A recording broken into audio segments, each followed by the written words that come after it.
Rahul lived in a small village. He was young, full of energy, and always in a hurry. He wanted quick results in everything, farming, learning, even in daily work. When things didn't go his way, he got angry and gave up. One day, Rahul planted mango trees in his field. After a week, he checked for fruits. There were none.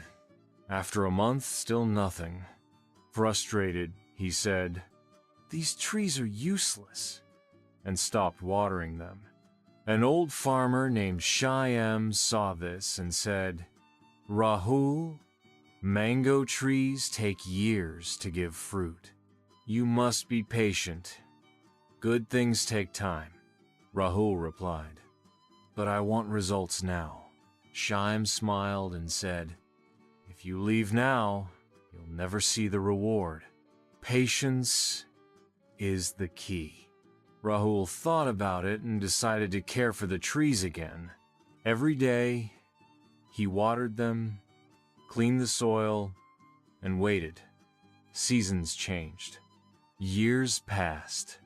Many times, he felt like giving up, but he remembered Shyam's words.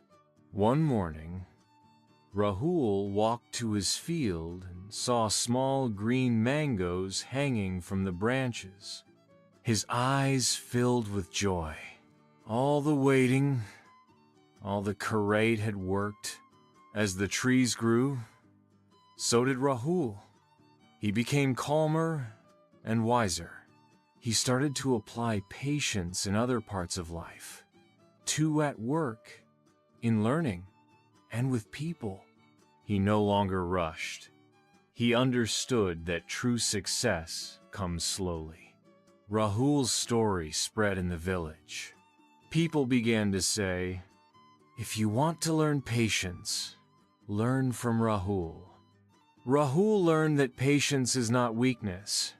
It is a strength. It teaches us to stay steady, to keep going, and to trust the process. And in the shade of his mango trees, Rahul found both fruits and peace.